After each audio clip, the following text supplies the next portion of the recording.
Bonsoir, bonsoir. Vous regardez Mauvaise Langue, vous êtes assis dans votre salon, vous portez un très joli cardigan et pendant 25 minutes, on va vous détendre les zygomatiques avec le fantasmagorique Blaise Berzinger.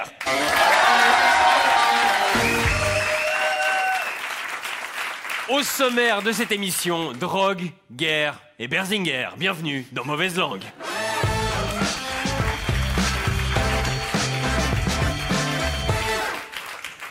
On espère que vous avez passé une aussi bonne semaine que notre président Alain Berset, qui était au Japon et qui a pris 7 photos. Regardez comme il est heureux. Et ils étaient tout contents de rencontrer Alain Berset, les sumo. Enfin, ils ne savaient pas qui c'était, mais ça leur a rappelé quand ils se regardaient dans le miroir. Vendredi passé, le 19-30 a réussi l'exploit d'interviewer le champion du monde des sourcils. Il y a donc un substrat neuronal de la croyance. Ça n'empêche pas qu'il y ait par la suite une énorme influence culturelle. Il paraît que quand il pleut, il se rend compte que le soir en essorant ses sourcils. Et ces sourcils qui sont bien connus des téléspectateurs d'un certain âge puisqu'ils interprétaient Pollux dans le Manège Enchanté. Céline Amoudru, elle, était invitée de la matinale de la première pour parler des déboires de l'UDC et visiblement elle revenait de vacances parce qu'elle était détendue et surtout orange. Pourquoi cette démobilisation, selon vous, de vos électeurs ? Alors, bon, j'ai tendance à voir toujours le verre plutôt à moitié plein. Oui, on sait, Céline, on sait. Et visiblement, malgré les revers électoraux, le parti n'a pas prévu de mettre de l'eau dans son vin. En parlant de vin en Valais, le FC Sion vient d'être privé de compétition européenne pendant 2 ans par un jugement de l'UEFA. Et aussi par les performances de ses joueurs. Blaise, je vous rappelle que Sion est devant Lausanne, qui est dernier et qui vient de virer son entraîneur.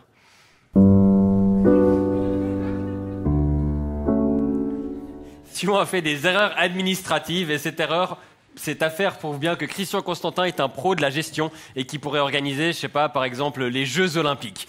Au total, Sion devra payer 243 000 francs d'amende. Constantin, la moitié de son budget annuel, c'est pour les amendes. Le plus gros salaire du club, c'est son avocat. Constantin, il aime dire qu'un con qui marche va plus loin qu'un intellectuel assis.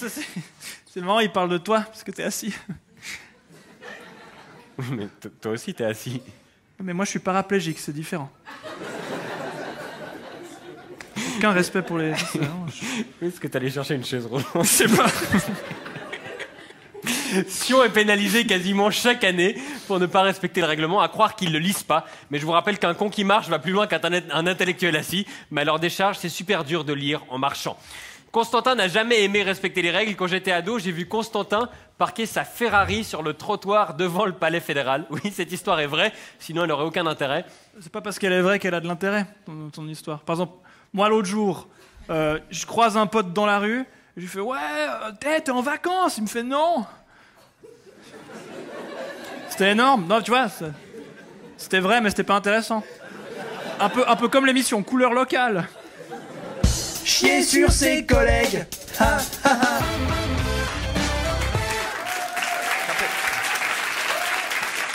Nous sommes donc le 20 avril et donc nous allons parler de drogue. Hein?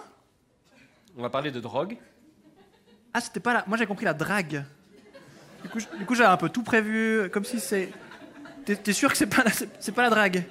Non, c'est pas la drogue parce qu'on est le 20 avril ou 420 comme disent les Américains et c'est le nom de code de la marijuana. Donc aujourd'hui, c'est un peu Noël pour les fumeurs de cannabis, à égalité avec le jour où ils ont découvert que ne pas mettre de sous-vêtements sous un sarouel, c'était hyper agréable. Aux États-Unis, des études ont montré que les accidents de voiture augmentaient sensiblement le 20 avril justement. Apparemment, c'est une mauvaise idée de fermer les yeux et de laisser Ja prendre le volant. Non, mais alors, tu sais, rien ne vaut une belle chemise et une bonne coupe de champagne. Donc on parle pas de drague, hein, donc ça marche pas. Ouais, non, tu parlais de fumer en conduisant? Oui, c'est dangereux la fumette au volant, comme l'alcool au volant, la fellation au volant, ou écouter la SketchUp au volant. Oui, parce que avec le volant. Ouais, c'est bon, j'avais 13 ans quand c'est sorti, me jugez pas. Tu sais ce qui est sorti quand j'avais 13 ans? La SketchUp donc, ouais, qu'est-ce que... Oui, la SketchUp. Et contrairement à la SketchUp, l'image du cannabis évolue favorablement. En Suisse, ce qui fait le buzz depuis 2 ans, c'est le CBD, ou cannabis légal, qui n'entraîne pas de risque d'addiction, enfin sauf pour les médias qui sont totalement accros aux reportages sur le CBD. Depuis plusieurs semaines, le cannabis légal ou CBD fait un véritable carton dans les kiosques valaisans, au point que les distributeurs n'arrivent plus à suivre la cadence, pour le plus grand malheur des revendeurs. Je dois enregistrer une voix off pour mon reportage, alors que je suis moi-même pété comme un stutz. Et idem pour Max TV, qui eux sont tombés sur une kiosquière qui est humoriste à temps partiel. Quand j'ai dit à ma famille que je vendais du cannabis, ils ne me croyaient pas. J'ai même fait un gag avec ma sœur. J'ai dit, écoute, si tu connais quelqu'un qui veut acheter du cannabis, j'en vends. Elle a dit, tu rigoles ou bien? C'est quoi cette histoire? Puis j'ai pris en photo au rayon, je l'ai envoyé, et puis là, elle m'a cru, oui. C'est même pas une blague. Elle dit, je vais faire un gag, moi aussi je peux faire ça. Alors j'en ai une bonne, hein, attention. L'autre jour, je dis à un pote, ouais, t'as raté le bus? Et il me dit, ouais. C'était énorme, quoi. Et même les Français parlent du CBD. En Suisse, depuis quelques mois, le cannabis s'affiche dans la rue. Cigarettes, herbes, huile, tout est légal, mais rien n'a d'effet psychotrope. Les Suisses sont vraiment un monde fascinant, et moi j'ai une voix de psychopathe qui viole des engins de chantier. De nombreux entrepreneurs se sont lancés dans le CBD avec plus ou moins de succès. Et parmi eux, il y a le célèbre chanvrier Bernard Rappa. Vous vous souvenez de lui, Bernard Rappa? Celui qu'on dirait un joueur de foot allemand des années 70 qui aurait mangé un autre joueur de foot allemand des années 70. Rappa a lancé sa start-up dans le CBD et il a ainsi établi un record. C'est le premier mec au monde qui a une coupe mulet et qui lance une start-up. Et si je suis au courant, c'est qu'il a essayé de m'inviter à une de leurs soirées. Salut Thomas. Alors j'ai appris que tu avais un truc ce soir avec beaucoup de gens, j'espère que tu auras un grand succès. Et puis nous, on organise une petite fête avec, autour de l'herbe qui fait rire, tu sais, mais la légale, la CBD. Et puis ça serait sympa que tu nous rejoins après. On sera actifs jusqu'à 2h du matin. Ah, que tu nous rejoins. Visiblement, le CBD c'est légal, mais le subjonctif toujours pas. Rappa produit donc du cannabis à moins de 1% de THC, c'est quand même un comble. Rien que dans ses cheveux, il y a 12%. Il y a beaucoup de personnes âgées qui prennent du CBD pour ses vertus apaisantes, la plupart en tisane. Parce que s'il y a un truc que les vieux adorent, autant qu'aller à la poste faire des paiements et vous donner des nouvelles de gens que vous avez vus 2 fois dans votre vie, c'est les tisanes. La prochaine étape, ça pourrait être la légalisation du cannabis traditionnel, qui est la drogue la plus consommée en Suisse, loin devant la cocaïne, l'ecstasy et l'appenzeller. 2 tiers des Suisses sont favorables à une légalisation, dont Ignacio Cassis, qui lui est également favorable à une dépénalisation de la cocaïne, et ça avait fait hurler Isabelle Moret. Pour ma part, je ne veux pas dépénaliser la cocaïne. La façon dont elle dit cocaïne, on dirait qu'elle vient d'en prendre. La cocaïne. Et il y a un politicien qui est la figure de proue de la dépénalisation, et si j'avais dû deviner, mon top 3 ça aurait été Samuel Schmitt, qui en faisait sûrement pousser dans sa moustache, Joseph Ziziadis, qui aurait très bien pu en bourrer sa pipe, et Evelyn Widmer-Schlumpf, dont on dirait qu'elle est tombée dedans quand elle était petite. Mais pas du tout, c'est Ruth Dreyfus. Et c'est vrai que quand on la voit dans les années 90, Ruth Dreyfus, on comprend que son styliste était défoncé au champi. Ruth Dreyfus, c'est aussi une pionnière des formats télévisés, puisqu'apparemment c'est elle qui a inventé Mauvaise Langue avant l'heure. Madame, monsieur, bonsoir. Le 22 septembre, nous sommes appelés à nous prononcer sur un objet peu commun. Elle a presque autant d'énergie que moi. Et il y a beaucoup d'arguments de part et d'autre, notamment le fait que si l'État taxe les ventes de cannabis, ça pourrait rapporter beaucoup d'argent, 100 à 200 millions de francs par an, et ça pourrait faire pencher la balance, parce qu'en Suisse, il y a un truc qu'on aime encore plus que les lois, c'est l'argent. Mais plutôt que d'en croire ce qu'on a lu ou entendu, on a voulu tester le CBD nous-mêmes, enfin pas Blaise et moi parce qu'on n'ose pas, mais du coup on a désigné l'élément le moins dommage de l'équipe, et Yacine Nemra a testé le CBD.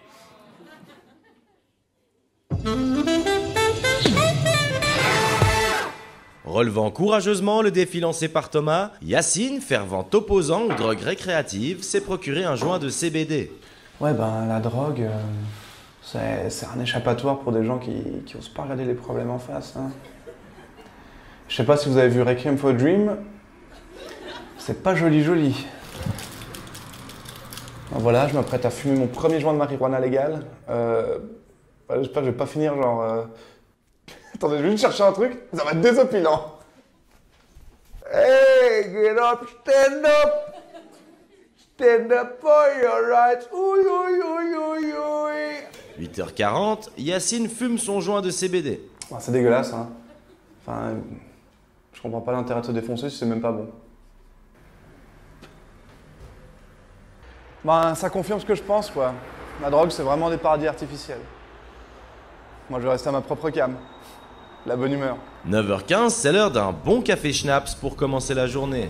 Bah, ça, c'est mon petit truc du matin, quoi. Ça permet de commencer la journée de bonne humeur.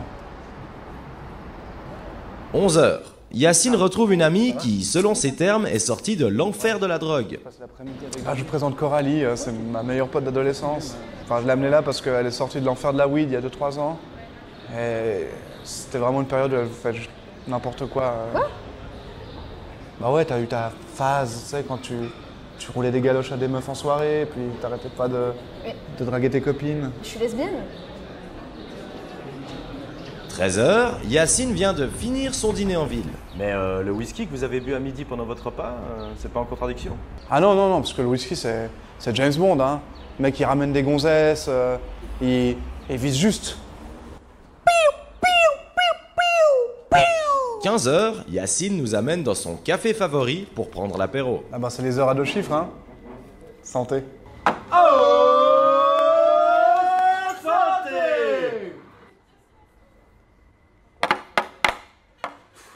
Bah ça c'est sociable, tu vois. C'est pas comme s'enfermer tout seul dans une cave. 18h, Yacine rejoint un ami pour un after-work bien mérité. Franchement, moi, les gens qui se défoncent pour se détendre, je comprends pas. Enfin, sincèrement, je préfère me faire un bon massage thaïlandais. Et avec le happy ending, c'est possible.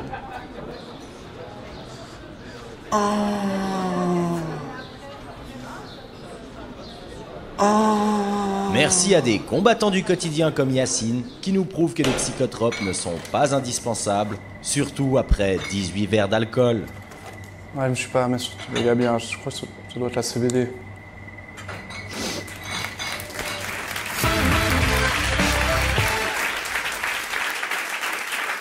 Et pour rester dans le vert, le développement durable a le vent en poupe. Le salon Energissima accueillait le week-end dernier 6200 personnes à Bulle. C'est comme 200 000 personnes à Genève. Et pour nous en parler, notre expert Jonas Schneider.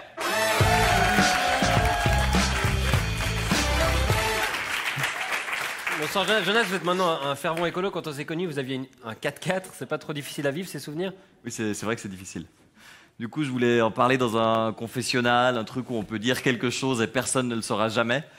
Et je suis pas très religieux, alors j'allais pas à l'église. Et après, j'ai vu les audiences de ton émission, Thomas. Et je me suis dit, c'est génial comme confessionnal. Non, c'est un bon choix ici. Vous pouvez débiter toutes les horreurs que vous voulez. Ça va pas changer votre image auprès des téléspectateurs de C'est ma question parce qu'ils sont au lit depuis longtemps. Oui. Donc, ce week-end, vous étiez à Energissima, je crois, c'est ça, parmi les vôtres? Les vieux? Non, les écolos. Ah oui, oui, c'est ça, oui. Mais c'est bizarre parce que moi, je pensais que les écolos, ils aimaient la nature. Mais en fait, non. Ils aiment s'enfermer dans un hangar sous des néons pour admirer des panneaux solaires. Alors, il y avait plein de stands, c'était original. Il y en avait un qui prônait le retour à la nature, aux balades. C'est original comme concept. Tu prends ta caisse, tu payes 15 balles ton entrée à Energissima, et un mec qui te dit « Va dehors te balader ». Bon, c'est à Bulle. Je connais, j'ai habité pas loin. Il n'y a pas la même offre culturelle à Bulle qu'ailleurs. Hein. Donc du coup, t'en viens à amener tes enfants voir des panneaux solaires. C'est normal. Non, je suis méchant. Il y avait quand même plein d'arguments pour aller à ce salon des énergies renouvelables. Par exemple, il n'y avait pas Bertrand Piccard. C'est vrai que c'est un bon argument. Il y avait quoi d'autre? Il y avait le congrès des professionnels romans de la pompe à chaleur. Ah oui. Ça ferait un bon titre de film porno. Mais en fait, c'était un truc de conférence. L'après-midi, il y en avait une sur l'autoconsommation en 2018. L'autoconsommation en 2018. Je me suis dit, on va parler de ta vie sexuelle. Mais rien. J'étais vraiment déçu. Bon, vous ne vouliez pas nous parler d'écologie, à part ça, les voitures électriques, tout ça? Oui, mais les voitures électriques, je peux pas en parler, parce que je fais une année sans voiture. Pour l'écologie? Oui. C'est la gendarmerie vaudoise qui m'a proposé de le faire pour l'écologie. Non, ils sont hyper sympas. Ils m'ont envoyé à la maison une petite photo de moi dans ma voiture, en souvenir. C'est chou. Non, bon, Energissima. Il y avait des écolos, mais des vrais écolos. C'est vrai? Ouais, à un moment, je vais aux toilettes. Je suis sûr que c'est vrai. Je vais aux toilettes. Il faisait noir. Puis il y a un mec qui fait du bruit au fond. Du coup, j'allume la lumière. Le mec fait « Oh !» Quand t'as plus d'estime pour l'ours polaire que pour ta propre hygiène, c'est qu'il y a un problème. C'est bien, on a l'essentiel d'Energissima, on a ma vie sexuelle, les toilettes, c'est bien, vous avez vraiment bien visité le truc. Oui, mais après j'ai dû partir, hein. Même si je serais bien resté toute ma vie à Bulle, mais il y a un moment où il faut y aller. J'ai pris le train pour être durable, j'ai pris un Régio Express. Ce nom est un mensonge. Le train qui fait 45 minutes de plus, ils l'ont appelé Express, comme se foutre de ta gueule. Je suis sûr que la gendarmerie vaudoise sera très heureuse de savoir que vous parlez de vitesse à la télévision. Il paraît que vous allez sortir cette année un livre sur votre initiation à l'écologie, c'est ça? Oui, ça va sûrement sortir cette année, ouais. Bon, bah, très bien. Ça, c'est un vrai geste écologique, vous voyez, parce que vu l'intérêt que vont lui porter les lecteurs romans, on ne devrait pas avoir besoin d'abattre beaucoup d'arbres. Merci beaucoup. Mesdames et messieurs, Jonas Reiter.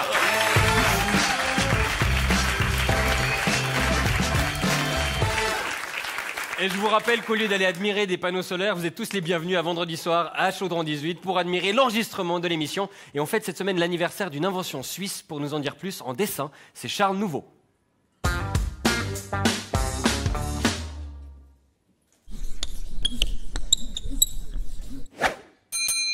La Suisse est connue pour les montres, le chocolat, les tennismen et l'évasion fiscale. Mais notre exportation principale, c'est l'industrie pharmaceutique. Loin devant tout le reste. En Suisse, les pharmas ont tellement de thunes qu'ils s'achètent même des clubs de foot. Et des parlementaires. Mais qui dit laboratoire pharmaceutique dit aussi découverte. Et cette semaine, on fête les 75 ans de la découverte du LSD par le chimiste suisse Albert Hofmann. Il s'est payé son premier trip d'acide le 16 avril 1943 par accident. Ils se sont alors envahis par d'étonnantes sensations d'angoisse, de vertige, de visions surnaturelles, de bonheur et de gratitude. Ah, merci Filmal. Oui, la drogue la plus psychédélique de l'histoire a été découverte par un Suisse allemand qui s'appelle Albert.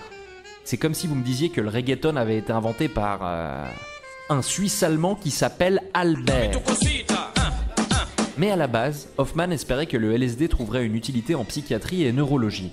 Des universités le testant notamment pour aider les alcooliques à se désintoxiquer. Rouge sur blanc, tout fout le camp. Oui, à une époque, si tu voulais du LSD gratuit, il suffisait de devenir alcoolique. C'était mieux avant. Il sera également testé par l'armée américaine comme arme incapacitante au cours d'expériences secrètes. À l'égard, ça aurait une autre gueule si au lieu de bombarder un pays, l'armée américaine y organisait Woodstock. Car le LSD est rapidement récupéré par les mouvements hippie, flower power et psychédéliques. Même si Hofmann n'a cessé de rappeler que... Ah, c'était pas pour ça à la base. Oui, le côté suisse allemand a vite repris le dessus. Après 3 décennies où le LSD disparaît presque, il revient en grâce à la Silicon Valley, où les cadres l'utilisent pour doper leur créativité. Envoyer des voitures dans l'espace, on le doit donc à Elon Musk, mais peut-être un peu aussi à Albert Hofmann. Même si bien sûr... Ah, c'était pas pour ça à la base. Dis donc, on parle beaucoup de drogue dans l'émission cette semaine. C'est parce que c'est mon anniversaire? Et si oui, vous m'avez fait un gâteau, Thomas?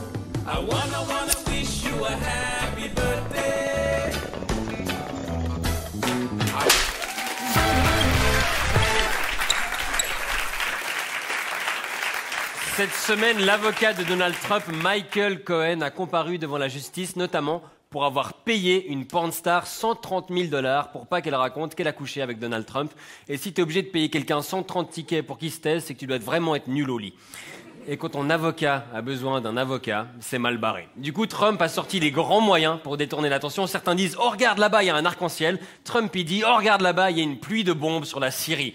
Et les bombardements n'ont pas fait l'unanimité, comme dans ce tweet qui dit « À notre leader très débile, n'attaque pas la Syrie, plein de mauvaises choses arriveront et les USA n'auront rien ». Et c'est pas n'importe qui le dit, c'est Donald Trump. Bon, c'était en 2013 et il parlait à Barack Obama, n'empêche qu'il a ignoré courageusement ses propres conseils et qu'il a lancé des bombardements avec l'aide de la France et la Grande-Bretagne. Ils ont envoyé pour 200 millions de missiles et ils ont détruit 2 citernes et 3 containers.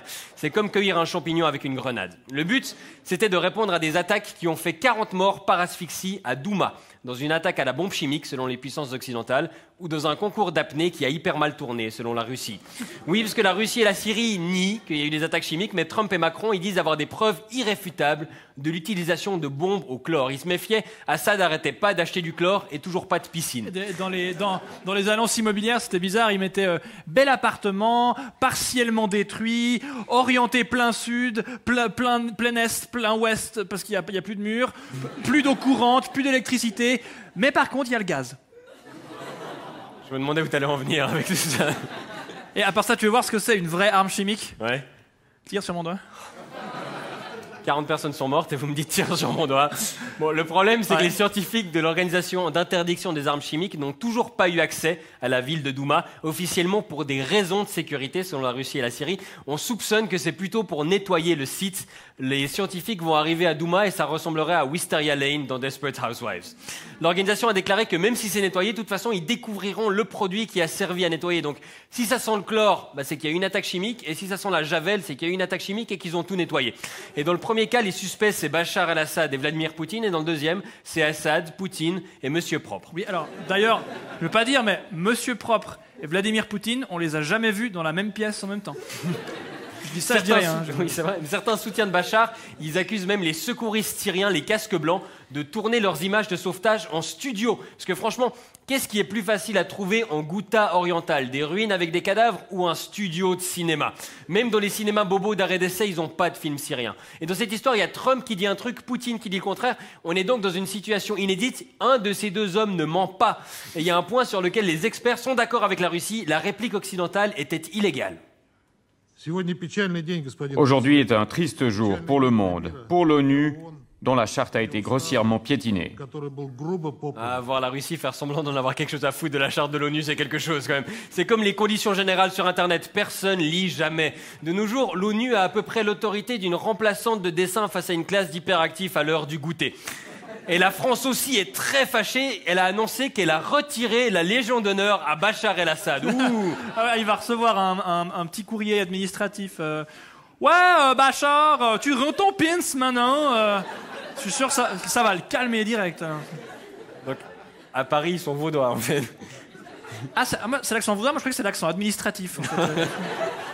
Non mais imagine, perdre la Légion d'honneur, c'est quand même perdre le privilège d'appartenir à une communauté aux membres aussi prestigieux que Mimi Mati ou Danny Boone. Et bon, dans le tas, il y a aussi Ceausescu, Kadhafi, le prince d'Arabie Saoudite, Franco, Mussolini, Bokassa. La France, son style de mec, c'est les bad boys en uniforme.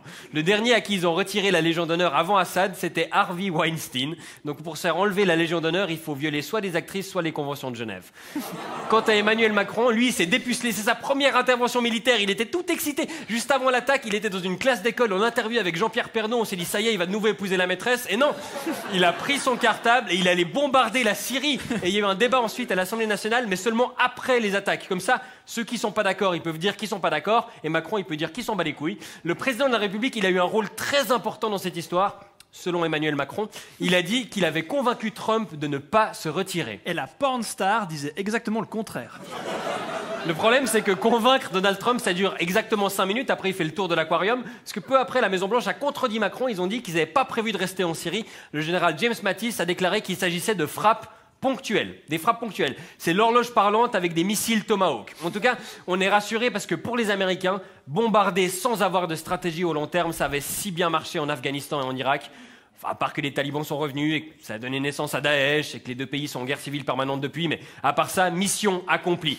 Les États-Unis, ils viennent pour mettre de l'ordre et quand ils partent, c'est encore plus le bordel qu'avant. Si ta femme de ménage, c'était l'armée américaine, elle ferait les sols à l'acide sulfurique et quand tu rentres chez toi, il n'y a plus de chez toi.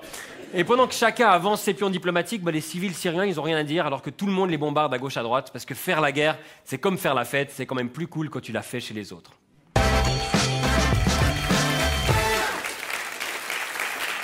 Et il y en a un qui doit être très content d'intervenir sur ce plateau juste après la séquence où on parle d'enfants gazés et des atrocités de la guerre. C'est Johan Provenzano.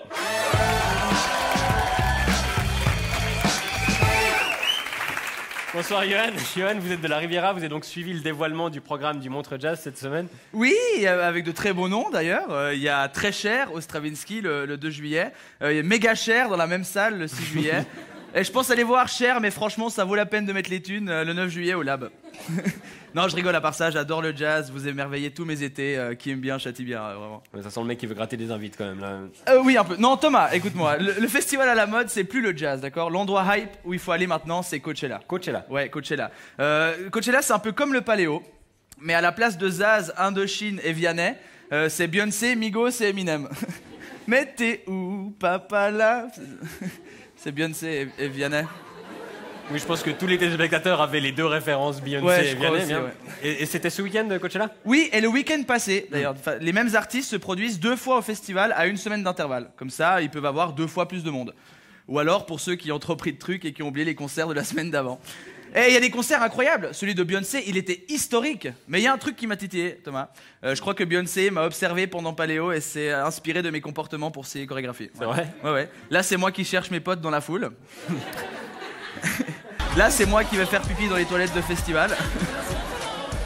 Et là, c'est moi quand je vois une araignée dans ma tente et que j'essaye de l'écraser. Voilà, c'est...